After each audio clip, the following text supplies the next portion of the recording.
All right, men, welcome. We are in week 3 and we are talking about affirmations. Now, I find it very important in this conversation to begin to talk about how we affirm God and is it really based upon truth.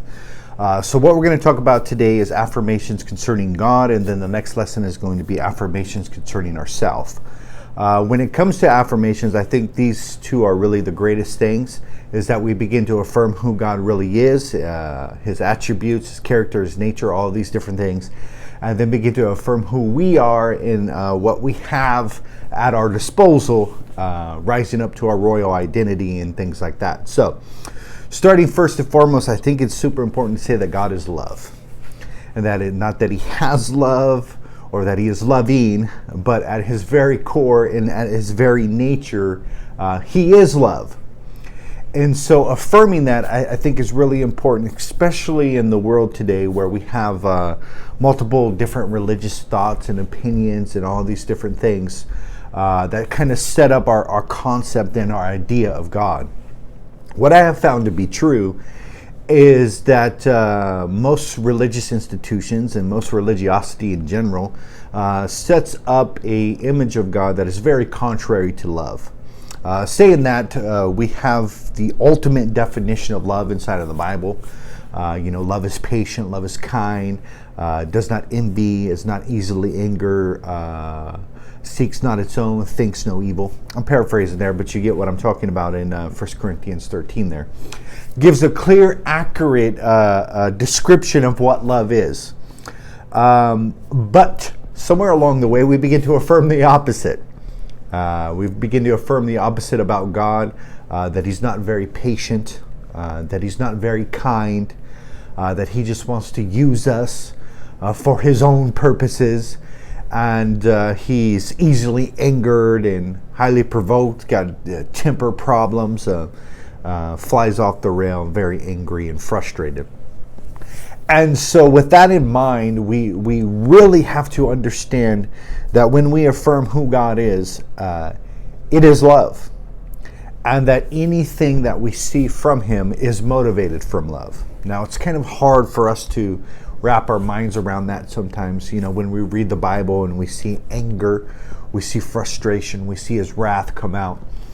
But what we don't thoroughly understand is that manifestation comes from a place of love, and that he's acting and behaving in that manner because of love that he has for whatever the object is, right? And so it's kind of like this, that if somebody was coming into your home and they planned to do your daughter harm, and you were a happy-go-lucky person overall, right? And your overall demeanor is of one of joy. Well, during that moment, there won't be a manifestation of joy. There'll be a manifestation of anger and wrath, right? And that manifestation is because of the injustice that is taking place upon your child, okay? You would be an idiot to stand there and go into your meditative state and try to do the ohms and get to a place of peace and, I'm just a joyful person, so, I'm just going to pretend like this scenario doesn't exist. That's not reality. The reality is you would manifest in anger and wrath due to the injustice. So if man does that on a basic moral sense, and we are corrupt and fallen in nature, how much more God when something takes place upon humanity or something takes place upon his child, it doesn't end up in the manifestation of his wrath due to an injustice that is taking place, but it still comes from the place of love. Now, nowhere in the Bible does it say God is wrath, right? It's not the core basic characteristic personality of God, but it does say that God is love.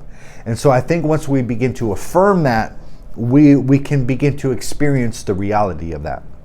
There's nothing more frustrating than experiencing a God who's overbearing, who demands perfection, who is very impatient and frustrated with you.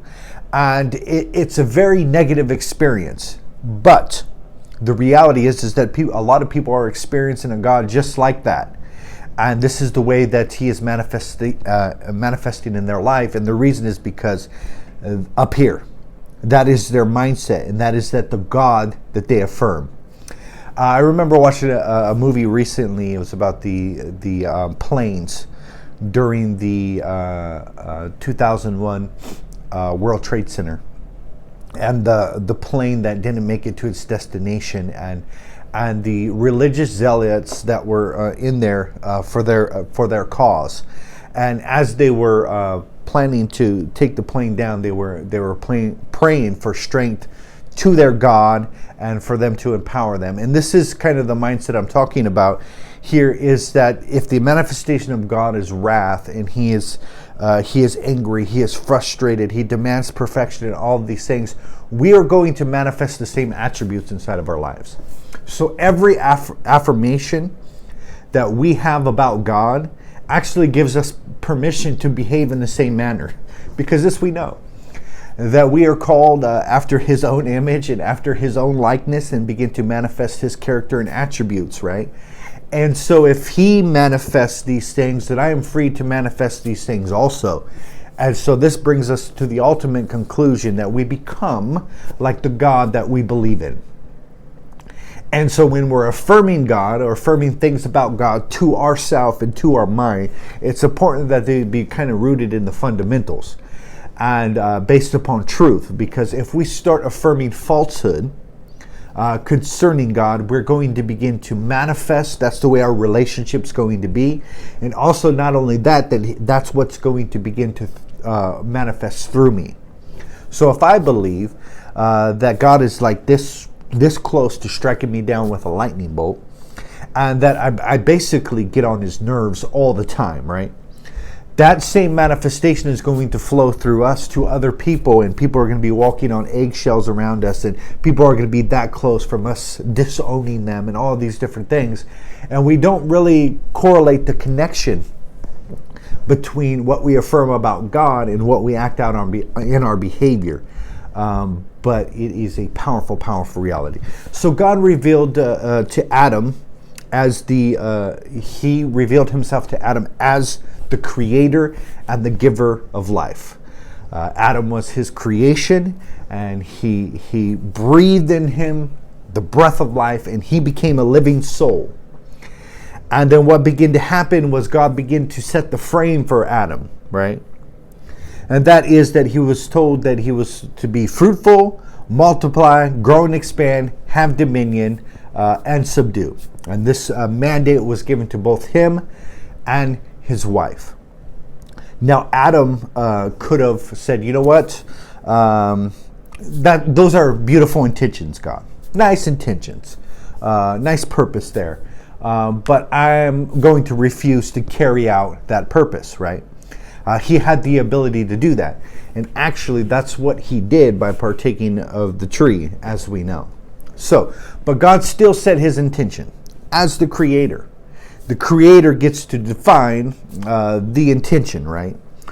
No matter how much you say something, the person who created it established the purpose and the intention of that.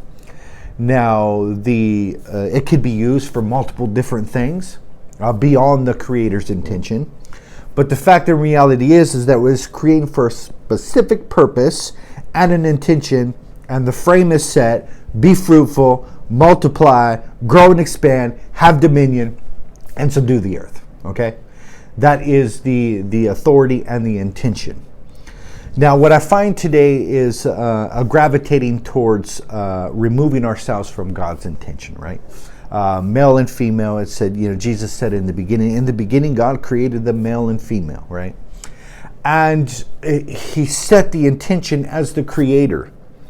Now, us as the creation, coming back to the creator and saying, why have you made me like this? Or I'm going to begin to establish my own intention and my own purpose. Or I'm going to begin to identify on whatever I choose to identify as. This is actually going against intended purpose. It's much like this. I'm going to create a robot, and that robot intention is to serve me coffee in the morning. This is a serve me coffee robot. Okay?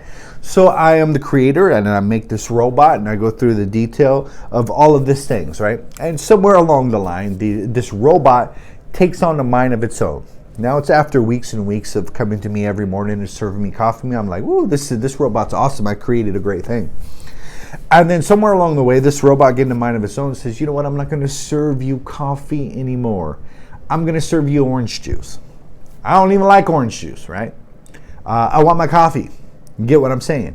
And so it's somewhere along the way the creation has decided its intention and begin to manifest its will. And this is what we have taking place in the world today. But affirming, let's go back to affirmations. Affirming that God is creator and that he is the giver of life. And he is the one that produces breath, spirit, vitality is super important. Now, what I've discovered during this process is that on this earth, life can only come through pre-existent life form, right? I don't know about other galaxies or whatever else because we don't have scientific data for that. But what we do have data is that life here on this earth cannot spring from nothing. Now, a long time ago, men used to think it sprang from nothing just because it couldn't see without a microscope the living organisms that were taking place. But the reality is that life doesn't come from nothing. Life comes from pre-existent life form upon this earth. So what that says to me is that there is a life giver and a life source. And this is important because as we affirm God as the creator, we know and understand that we believe in a God who is life, that imparts life. And if we believe in a God who is spirit and imparts spirit. And lastly, we believe in a God who is breath, who imparts breath. Why is this important? It's important because of this, is that when we get connected to God, we affirm that he is life, we affirm what he wants to do inside of our lives. And that is to give us life. And that his purpose and intention is not to bring us death and destruction, right?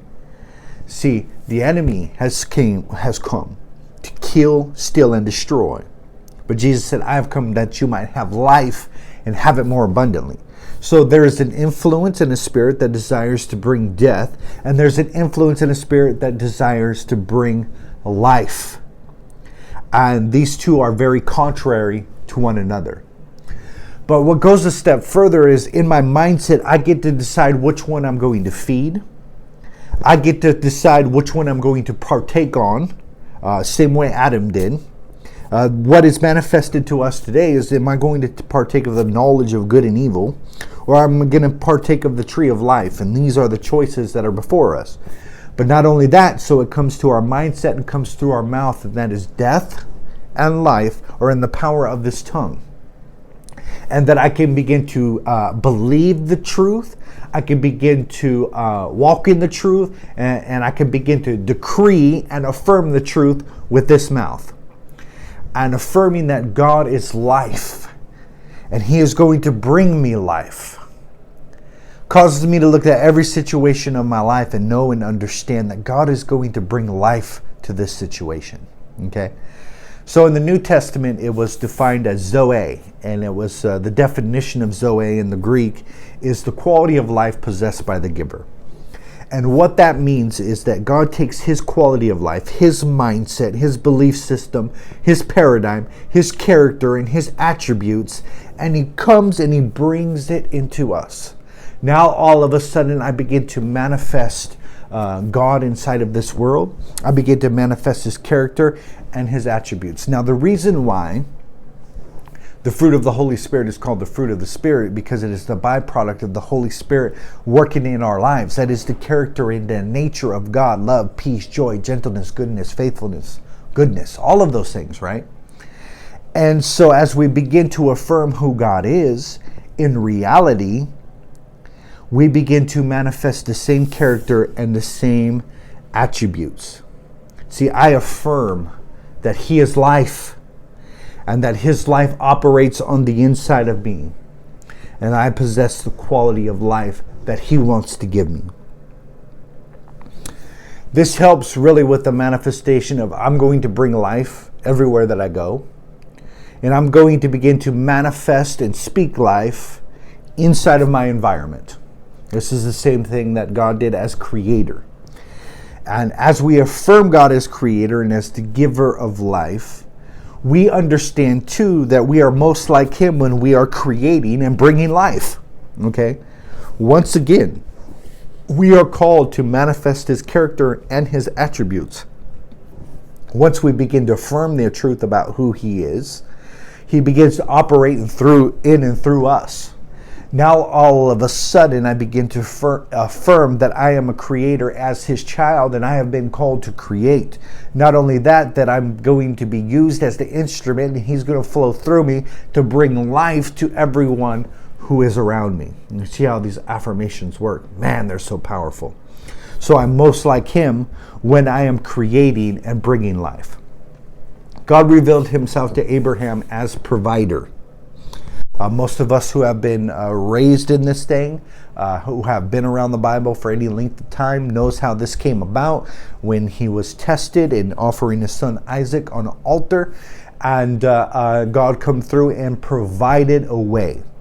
And so this is the revelation to us, that God has revealed himself as provider. And when I begin to affirm the truth that he is my provider, then I understand that he made massive preparations to meet my needs, okay? And I had serious spiritual needs, highly dysfunctional, right? Stuck in my mindset, my negative belief system, manifested nasty fruit inside of my life. I had some serious issues, serious needs that needed to be met. Now, God, before the foundation of the world, saw that this would take place, and he made provision for it. So knowing and understanding that God takes the affirmation as provider, and that he has saw to it to begin to make provisions to meet my needs. Once I begin to affirm that, I begin to experience the reality of that. So let's go into a deeper definition of this provider. A need that I really didn't have the ability to meet. I think that's important to understand, that though we're grasping around, trying to fill a hole, trying to fill a void, and really trying to build identity and self-worth and all of these different things. But what we're doing is we're trusting in all these external sources to try to meet our needs. So what it all comes down to is that I have a need. I have a need for wholeness. I have a need for completeness and connection with the divine. I have a need for this. But the reality is that I don't have the ability to actually meet this need.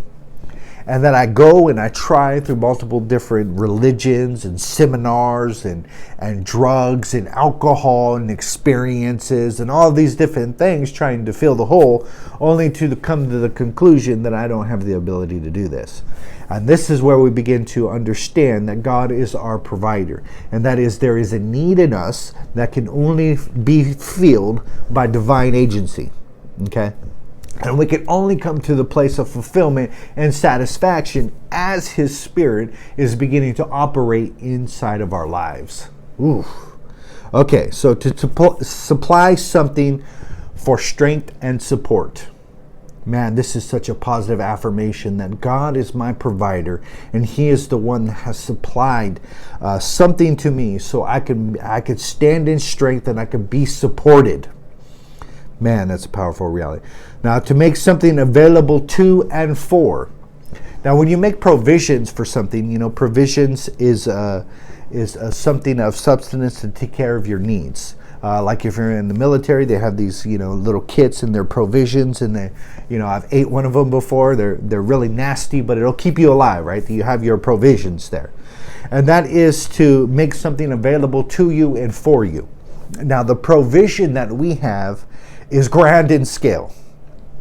And that is this provision to take us from death to life. And to come out of the depths of darkness and begin to walk in the light and revelation. This is the whole provision, right?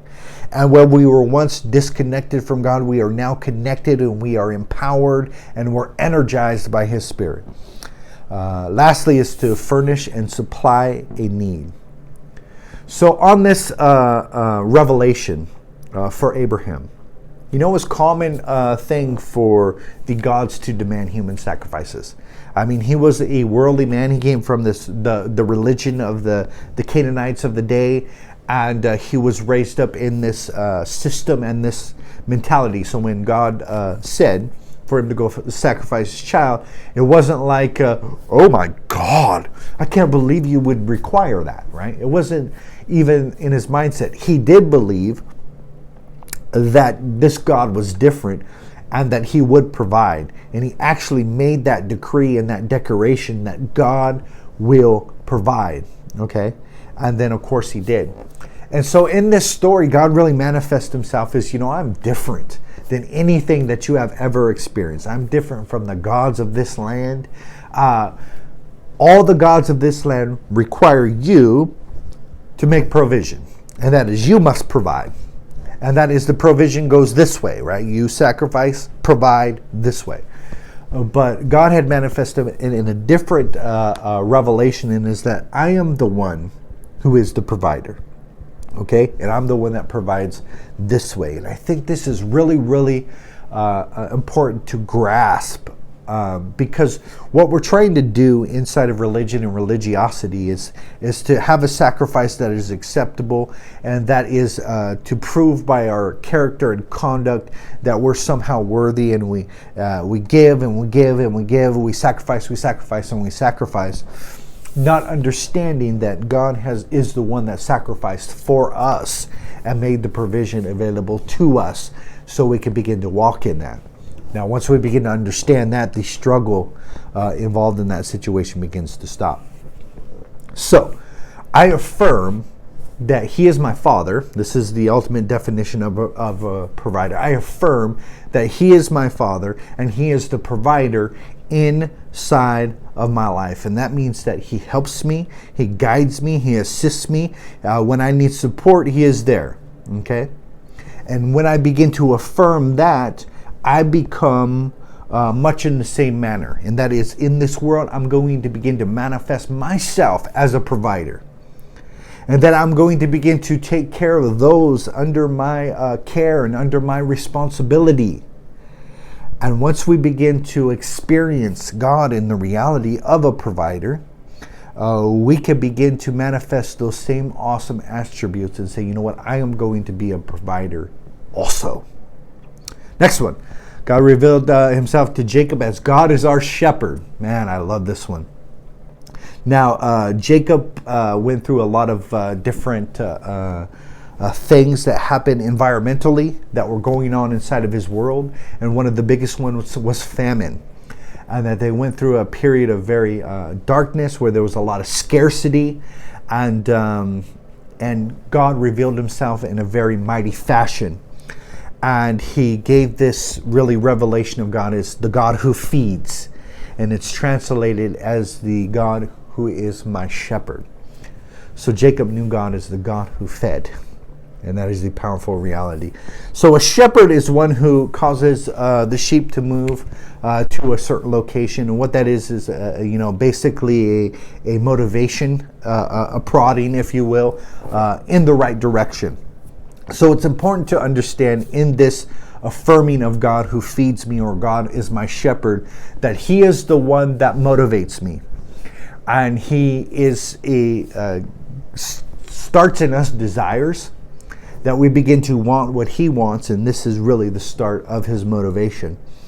But understanding this is that he is the one that provides direction, and he is the one that develops my course. Okay? And I find this to be really, really important because, there are many times in life where we seem directionless. And that is, maybe we've come to a fork in the road and we don't know which path to take, or we're come to different situations where we don't have a lot of clarity. Now, affirming God as our shepherd is really the manifestation of he is the one who is directing our lives. And then we can find really a sense of release. Because if he is the one who is directing, that means he has outlaid my course and he has developed the course and the path that I am going to take. Then I can begin to trust in the process. If the plan is laid out and he knows the plan and I am connected to him, I can rest assured that I can be nudged in the right direction. Okay? Now, it's important inside of recovery, to be able to manifest that ability, right?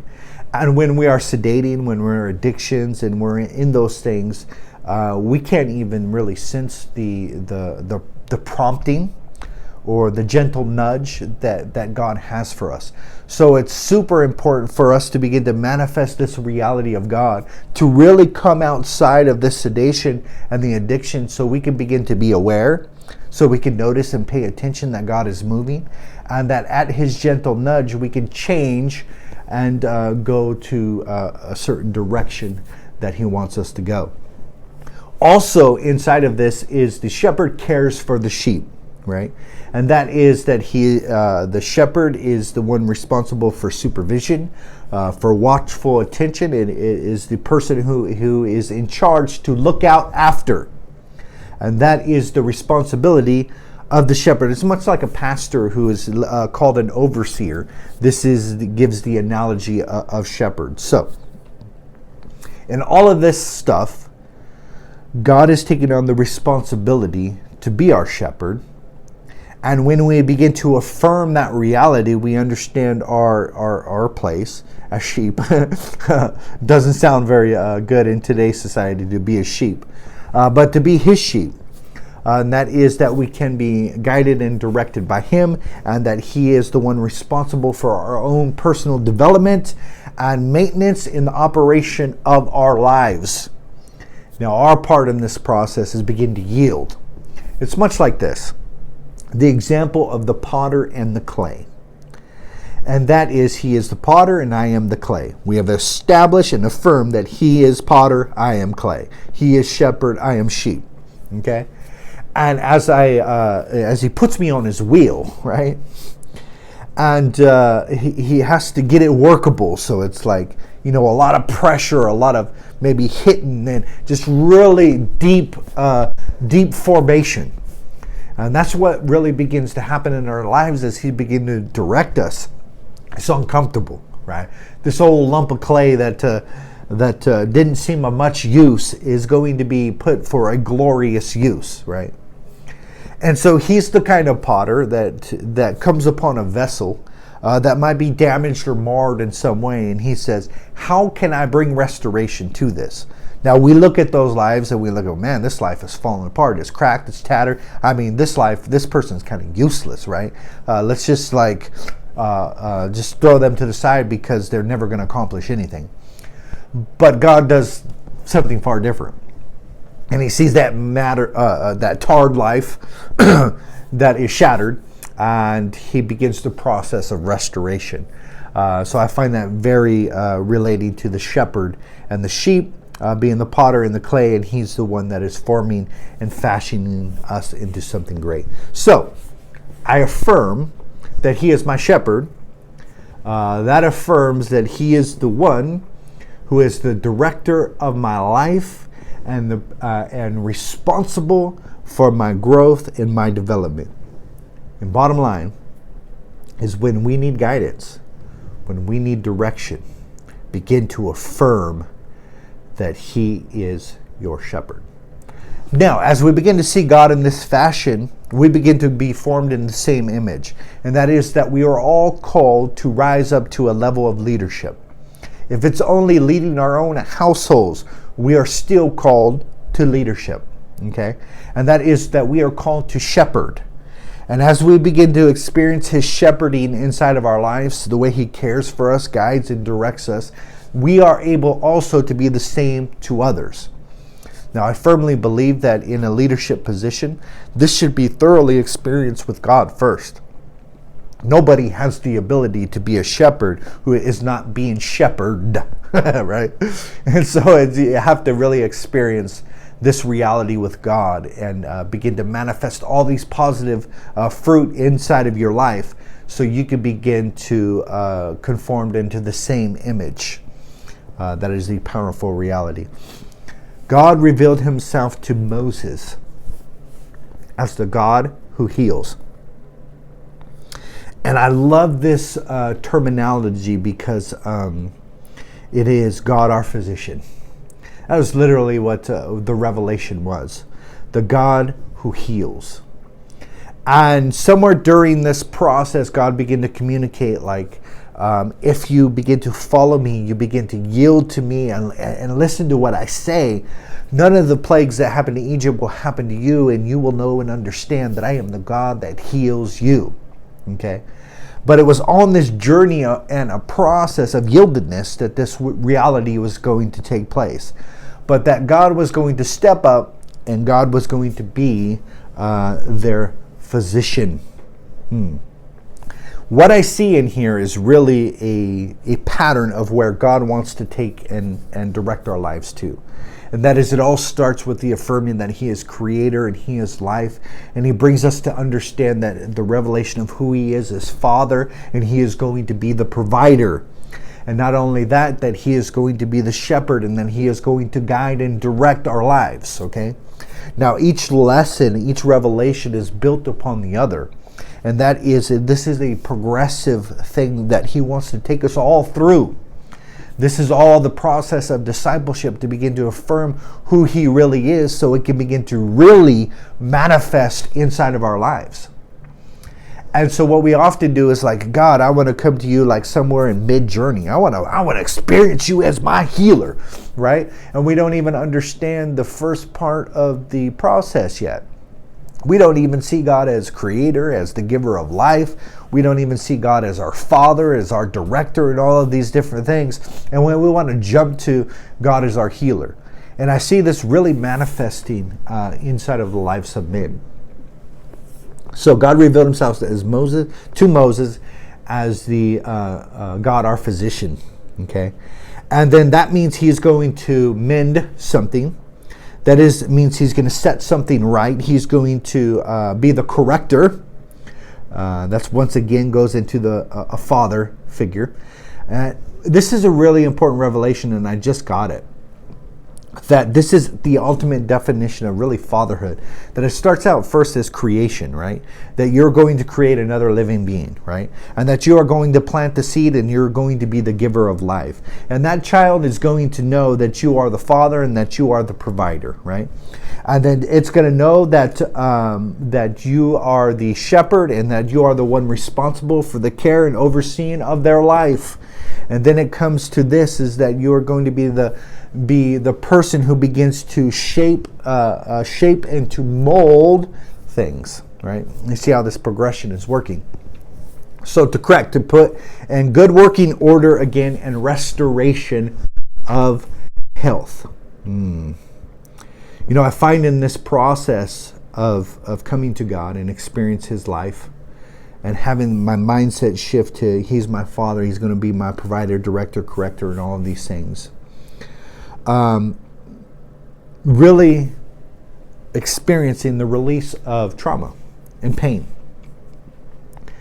Because as I was brought into this world, I didn't have very pleasurable experiences, and had a lot of adverse childhood experiences that had a highly effect on me, and that programmed me in a very negative fashion. And so the reality is that I needed God to heal me. There were a lot of things broken inside of me. And you may be able to relate with that.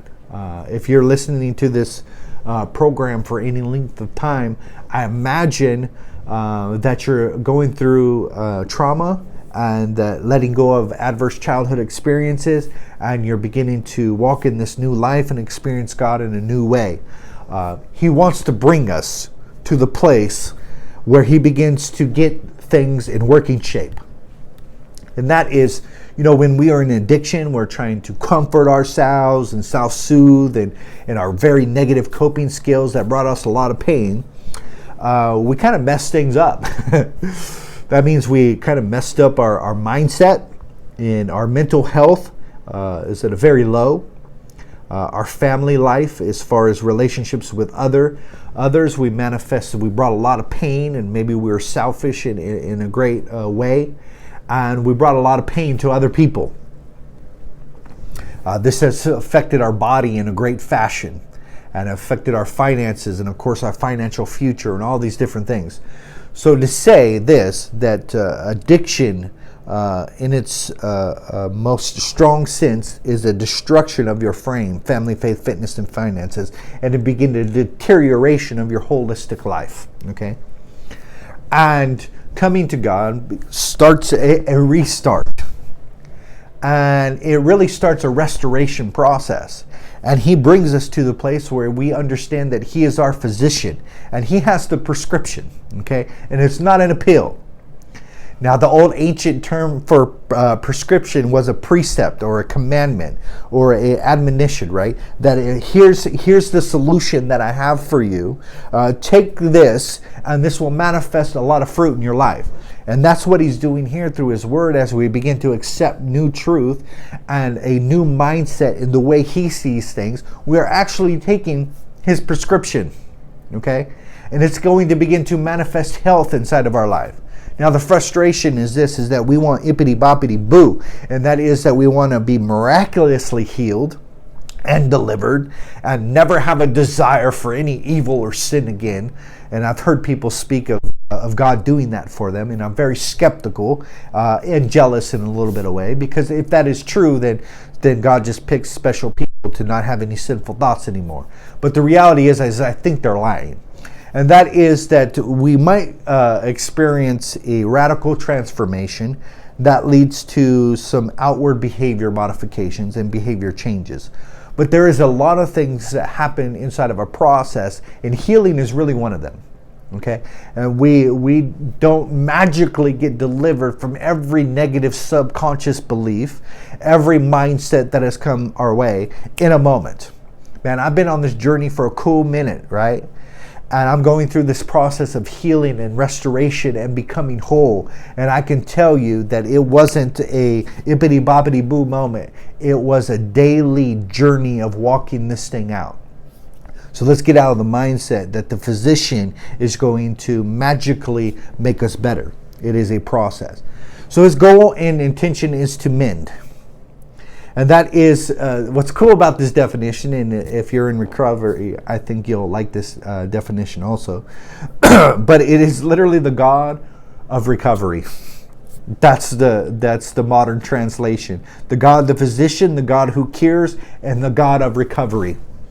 And the process that he wants to take us to is begin to recover his original intent. That we begin to rise up in our authority, we begin to rule and reign, and we begin to have dominion, okay? And his original intent has come back to us to begin to restore us to that purpose and intention. So he wants to repair us. That is to restore to his sound quality and a healthy state. We look at that in a very practical manner and say, you know what, I need restoration inside of my marriage. I need restoration inside of my health. I need restoration with these relationships. I need restoration of my financial health and all these different things that have taken place inside of our lives. This is where it gets very, very practical. And we begin to seek his holistic and his repairs for these areas of our lives. So, I affirm. I affirm that he is my physician, he is my healer, and he is the one who restores my soul. Okay? And this affirmation is best used when you're facing situations where you might be sick, where you might be feeling pain and the resurfacing of traumatic experiences, or you might have subconscious beliefs that are kind of set in and you triggered emotional responses, and it's beginning to affect your relationships. Begin to come back to this positive affirmation that he is the God, he is your physician, he is your process of recovery, and he is the one that heals you. Once we begin to get this manifestation, we begin to bring healing everywhere that we go. You see, when we begin to walk in healing, we begin to be actually a carrier of this. Okay, we affirm that God is our healer. We begin to experience the reality that he is our healer. So it goes from intellectual to experiential. Okay, and we begin to carry that same mindset and that same belief system everywhere we go. This podcast is a manifestation of that. That I have experienced healing with God, and he's taken me through a process, a refining process. And I'm coming out the other side, and I'm beginning to bear healing for other people because I've gone through the process and I begin to experience the reality of these things. Next one. God revealed himself to Moses as the God who fights for you. And that is really God our warrior. I love that terminology. God our warrior, God our king. And this story manifested when the enemies begin to attack Israel. And when Moses kept his hands up, Israel was victorious. And as he began to put his hands down, they began to lose. And so reinforcements came in. His brother and another man began to lift up his arms. And they began to get the revelation that God was the one who provided the victory, that he was the one responsible. In fact, the very battle actually belonged to God. Now, they think that this was actually their battle. But these enemies that you're facing, they don't really care about you so much per se. They care about defiance towards him and offending him and subverting those that belong to him into another direction, okay? And this battle is really all about him and not really too much about us. And so understanding that is really having our mind shift into a different direction is, you know what, I don't have to worry so much about this. I don't have to begin to stress out of how am I going to face this challenge? How am I going to face this difficulty? Because the reality is when we come down to the truth, it's not really my challenge. It's his challenge, okay? And it's his power that begins to operate through us that causes us to conquer and overcome the challenges. So what Moses learned that day, that the battle was won by the power of God operating inside of their lives. And the soldiers were fighting under a banner, and that is his banner. I think it's important to understand that. So different nations, they have flags for a certain reason, and that is, to give allegiance to have a national identity. But mostly it's to proclaim who you represent. It was the old term called a standard. We're going to raise the standard. We're going to show who we represent, who our allegiance to, and who we are fighting for. Okay? And that is the battle and the temptations that we face. We are fighting for him. Okay? And this battle belongs to the Lord. And that offers a sense of release inside of our lives, that I'm not the one responsible for the victory of this situation. That he is the one who has already got the victory and declared it to us. Now all we have to do is begin to walk in the reality of it. As a much different paradigm. So I affirm that he is my warrior king, and he is the one who is on my side, and he fights the battles with me. Now, this doesn't mean that we sit back and do nothing. These men had to fight. These men had to step up. They had to rise in their authority. They had to believe what God said was true. They had to raise the banner. They had to fight for the standard. They had to do all these things, right?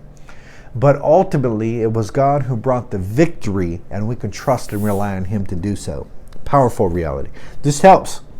When facing a huge challenge, we come back to, you know what? God is my warrior. God is my king.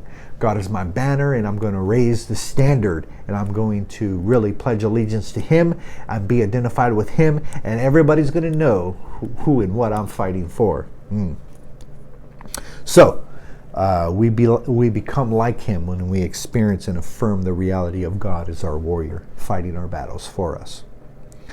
So, God revealed himself to Moses as the God who makes you clean and who makes you pure. Clean means to be unadulterated. It means to experience purification.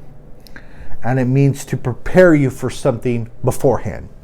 So it was manifested in these priests and the different people to sanctify themselves. And it was known and understood that you had to prepare before time for the event to take place, right?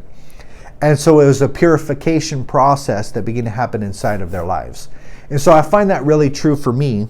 Not only that I believe life is a purification process to prepare me for something great in eternity. I believe that. But not only that, is that I'm undergoing a purification process to prepare me for something that is going to take place in this earth.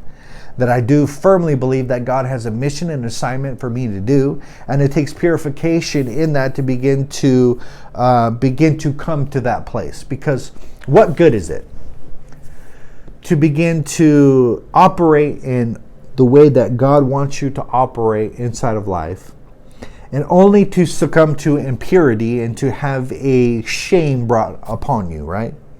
And that is that maybe it's a ministry and something that God wants me to do or to operate in and to begin to have an impact on society. What good is it to do all that only to have an affair, to womanize, to cheat, to fall to lust, and bring a bunch of shame and be discovered as some sort of fraud in this world, right? So we know and understand then that God wants to prepare us in our character to begin to sustain us of where He wants to take us. And this process is a process of purification and becoming pure. Okay? So He is the one that begins to dedicate you for His purposes, and He begins to clean you. Now, there's a lot of men that say, you know what, I need to clean up my life before I come to God, which is just a really strange reality. That's like taking a bath before taking a shower, right? Knowing and understanding this is that as we come to Him, He is the one that begins the cleaning process inside of our life. And that is, these impurities come to the surface and He comes and He skims them away, right? If we allow the process to unfold. And that is, we begin to recognize the impurities inside of our lives. We begin to make a decision to forsake those impurities. And then we begin to rely upon the power and the Spirit of God to maintain our position. And that is the state of, you know what, I have decided that I'm not going to be impure in my thoughts anymore. I'm not going to be impure in my lifestyle anymore. And I'm going to rise up and I'm going to begin to utilize the grace that is available to me to conquer and to overcome this temptation that is happening inside of my life. So God is the one who cleans us. This affirmation is extremely important when you are facing contamination and sin. When you have slipped, when you have failed, when you have gave into perversion or to lust or all these different things, we don't run away from God. We come back to the God who cleans us. And we accept the reality that we haven't got this all figured out yet. We're still learning to walk in this area, and we're still crawling, we're still getting up, and we're falling down, and this, that, and the other thing, and that we still need to trust and rely upon the power of God inside of this area. So, once we begin to affirm that He is the God who cleans us, and that He is clean, He is holy, He is righteous, we begin to take that purity inside of every area of our lives. And that is, we don't allow contamination inside of our marriage. We don't allow contamination inside of our home. Most of all, we don't allow contamination inside of this mindset and this belief system, right? Next one. God revealed Himself to Gideon as the God of peace. The God of peace. Man, this is such a powerful reality to affirm. You know, inside the mindset of God not being loving and being a very angry, vengeful, hair-trigger God, there is this manifestation of God is very unhappy. He's a sour puss. He's not friendly, safe, secure in any way or fashion.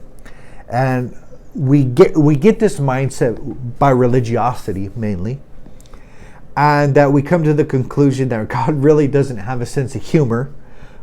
He's not funny in any way, and that He's not very relatable. He's just kind of this stern dictator, which is a very, very negative experience to begin to have. Understanding and affirming that God is peace means that I have peace with Him, and that is that He communicates to me in a very friendly manner. That means that we are not in hostility to one another, and He is very comforting, and He has good wills, good thoughts, good desires when He thinks about me, right? Now we have this mindset is that when God thinks about us, He's like disappointed and frustrated, and we're a major discouragement to Him all the time. And we really need to let go of that mindset and understand that He is the one that has made peace with us. And that is any hostile feelings I can begin to drop, right? That He is not hostile to me in any way. That actually He is a very safe place. That's what it means to be a refuge. He is safety and security inside of the storm. But if we believe, that God is this angry hair trigger God, I'm sorry, He's not safe, right? He might kill my kids to teach me a lesson. He might do this, that, and the other thing to get my attention, right? And in no way does that communicate that He is safe in any manner. So it's important to understand that we have come to the gospel of peace, and God has made peace with man. And that is, we are in a safe place, we are in a friendly place, and He has, He's happy. He's happy with us. And that means that I can find rest. That means that I can be at peace. That means I can begin to prosper inside of my life. So I affirm that He is the God of peace. And this helps me when I begin to think about thoughts that are trying to separate me from God, trying to disconnect me and get me to walk away from Him, and not understanding that He has established a peaceful relationship with us. Now, the same is true when we begin to affirm and see God and experience Him as He really is. We become peaceful, and we come to different situations bringing peace, right? Not more hostility. The next one is my personal favorite, which is the God who makes you right. This was revealed to Jeremiah. I am the God who makes you right. Now, righteousness really starts in the heart. We have this exterior mindset of what righteousness is, and it all is based upon externals, right? Let me give you an example that righteousness is often looking right. And that is, there is a standard and an appearance of righteousness, and if you look like this, then you are righteous. And that means that you can't look worldly, or you can't have any tattoos, and you got to have a button-up shirt with a tie all the time, and this respectableness behind this facade of righteousness, right? And so if you appeared right, then you are right. And this is kind of the mindset of that you have to have everything together, and that everything has to be working, and that you have to have the right house in the right neighborhood with the right car. And if you have all of these things going for you, and no crooked teeth and no missing tooth or whatever, you have these things going for you, then you meet the appearance of right. Okay, and then you are righteous. This is once again just an exterior form of righteousness. How about being right when things are right? And that means everything has to be going good and perfect inside of your life for you to feel righteous. Not only that, but only being right when you are right. This is once again is an intellectual righteousness, that we can only feel okay about ourselves or right about ourselves if what we believe is all the truth. When the reality is that we're all on a journey, we're all on a process, and that is that we have limiting beliefs and falsehoods and all these different things that need to be challenged and need to be course corrected, but we're not going to believe everything right. We are going to have limiting beliefs and struggles, right? Now, our rightness with God is not comparative to having all the right creeds, all the right doctrines. Now, this is a religiosity that says we're the only ones that are right because we have everything right, right? And this is just really a falsehood, a self-righteousness that is not really reality. And lastly is I'm only right when I feel right. And that is, directly dependent upon my circumstances and the situations that I'm facing. I can feel right, or I can be right. I am right when I feel right. And that is, I can't have possibly any sin in my life, right? I can't possibly have made a mistake in the last 24 hours, right? I can't, possibly feel down in any sort of way, right? And so we equate our righteousness with whether we feel right or not. And this leads to like emotional experiences where we begin to feelings.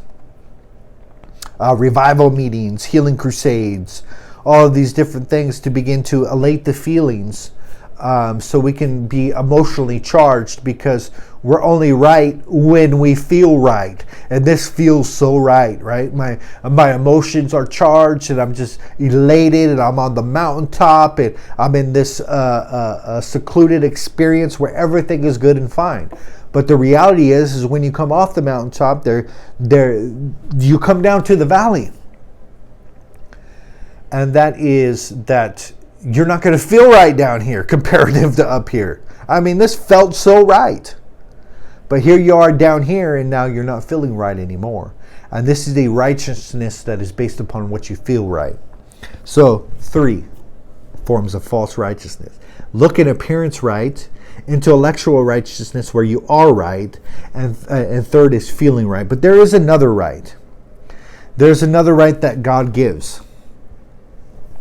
And that is that he begins to make our heart right. And this is the inward work, right? Now we can have, this is the crazy thing, we can have the appearance of being right and have everything right on the outside. That is look respectable, speak respectable, and all of those different things. But on the inside could be something far different. Now this is manifested inside the lives of the Pharisees, who said all the right words, who said the magic prayers, who attended religious services, and they did all these things that appeared to be right, but inside they were not right. So what I'm leading you here to is to affirm that God is to make us righteous, and he makes us right on the inside, and it starts first with the condition of our heart. God is not concerned with the outward appearances. God looks at the heart, and he brings rightness, that is a heart that is straight. The opposite of straight, of course, is crooked. Crooked means to be perverse. So we have this heart here that God wants to begin to transform into straight, and to bring it out of crookedness and perverseness. And the ultimate definition is to become plumb. If you're in construction, you really like that term, but to become plumb is to become straight, and it is in the fashion that it should be. It is order and arranged. In fact, righteousness, basic definition, is to bring everything as it should be. And that is an awesome definition. So we have here to bring us into a state of being able and qualified. But what this all means is that I'm okay. I'm okay. Now, I think most of our quest inside of this world is to become okay. Like, if I have this wife, I'll be okay. If I have this marriage, if I have this child, I'll be okay. If I have this job, I'll be okay. If I have this health manifested in my body, then I'll be okay, right? And we put okayness on all these external factors. That once I, reach my social media to 100,000, I'll be okay. Or once I begin to have influence and get these number of downloads inside of my podcast, I'll be okay, right? And what we do is we put okayness into a future date. But okayness is actually the reality of God, of what he wants to accomplish inside of our lives. And it brings us to a state of rest. Because if I know and understand that I am acceptable, that I am good, and that I'm okay, I can begin to rest. And the pursuit to be okay through all these exterior things can come to an end. There's a lot of people in this world that are not okay until they make a certain amount of money. And they will be frustrated, and they will be discouraged, and they will be chomping at the bit until they make that amount of money, until they become a millionaire, right? And what do? They work themselves into panic attacks. They work themselves into frustration and the tearing down of their mindset, their body, their marriage, all to accomplish this thing that is going to make them okay, but it doesn't make them okay, right? Because if they do by chance get there, and some of them do, they're still not okay. They're not. And so the reality is that he is God, our righteousness. And he brings us into the state of acceptance, suitableness, and for us to know and understand that we are okay. So I affirm that God is my righteousness. I'm not seeking to establish my own. If you really want to dive deep on that, begin to study the journey of Paul and some of the words that he said concerning this. And it'll just bring you this powerful reality of what it looks like to try to establish your own righteousness and what it looks like to begin to trusting in God's. Lastly, the Lord is there. He revealed himself to Ezekiel as the Lord is there. And that is to manifest his presence and become clearly visible and became available and near. So ultimately, as we go through these affirmations of who God is, they all tell us something. I believe that they're all a journey on this journey that we're all going through. And that we come to the conclusion that we learn that God is our creator and the giver of life. And that he is our Father and our provider. He is our shepherd. He is the one who guides and directs us. He is our warrior king, right? He is our peace and he is our righteousness. And he just really takes us along this path of growth and expansion. But the ultimate conclusion, the ultimate destination is what Ezekiel, the revelation that Ezekiel got, and that is God is there. And this was talking about a future kingdom that God would set upon this earth, and he would begin to rule and reign, and God would be there. And that he would manifest himself and he would become clearly visible. Now, all of this process that God wants to take us to and through is to prepare us for this kingdom. And that we are going to rule and reign with him. This earth is the battleground, is the testament, and it is the equipping. And it's going to be a sad state of affairs that somebody who believed in God, never walked any of this thing out, never learned anything about character development or none of these things, the processes that I'm talking about, and they come to the kingdom, they're not going to be equipped to handle much. Okay. So it's important to understand that life is a process, and it's a process to equip us for eternity. And it's to bring us to the ultimate state of the Lord is there. Now, practically, I think this is super important to begin to affirm that God is there. And that he is there, he is there, he is there, he is here, he is everywhere, right? And that God doesn't dwell in the temples made by the hands of men. And that he is ever present and that he is available to us. That means he is present and he is ready and he is there for accessible. That's a good word. He is accessible for communication, for inspiration, and for direction and for relationship. He's highly accessible. So much so is this. Since he has decided not to dwell in the temple made by the hands of men, which means this: there's no such thing as God's house. That you don't go to a location, a temple, a sacred building to go visit God because that's not his house. That's not where he lives. But the reality is that he lives inside of us, okay, inside of his creation, and that he's not far from any one of us. We have this concept and belief system like God is 1,000,000 miles away and that he's, in the galaxy somewhere, not understanding that he has chosen to inhabit us by his spirit. And it lives on the inside of us. And he's not far from every one of us. And he is highly accessible, right? And he is open and he is near. This terminology of near means to be close in a very intimate manner.